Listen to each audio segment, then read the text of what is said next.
Water and sewage treatment plant was put in Virginia Key in the 50s, and the sewage has been rerouted, to the Keys.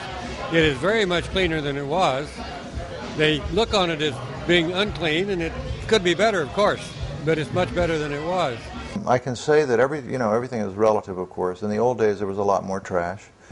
Even 10 years ago, you were finding more floating dead chickens and or goats or whatever was lately sacrificed to, in the Santeria ritual or whatever. That was much more common 10 years ago than it is today. Why, I don't know. Probably there's some other place where chickens float in greater number than maybe the Miami River. If you see the river for the first time and you see something floating by, you'll say, a dirty river. But if you look at that picture compared to how it used to be, when you might have found 5 things in the river at one time in one small spot, it's a lot better these days. So I'm optimistic that we're getting more and more conscious about the need to protect these resources. What comes to mind when you think Miami River? I guess like the first form of transportation, water-based, when Miami was established.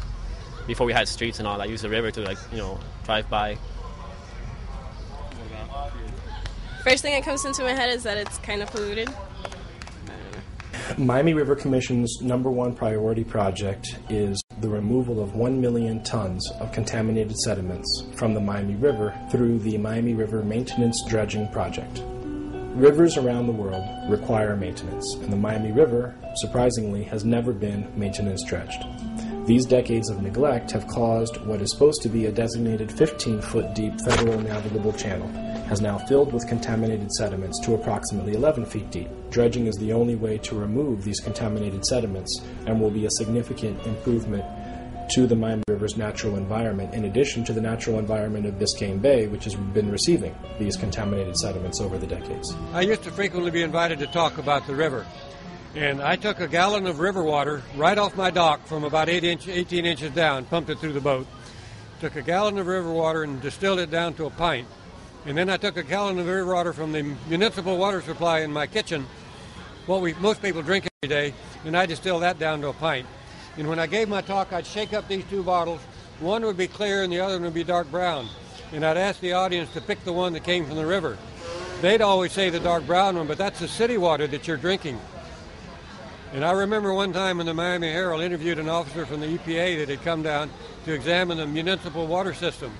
And his closing comment was, it meets all of the federal standards, but I wouldn't drink it. And we're talking about city water. Mostly when everybody hears Miami, it's just beaches and stuff. You hear a river, it's like, wow, Some people might want to go see it. But then when they hear rumors about it being contaminated and polluted, it's like, it gives people a negative thought.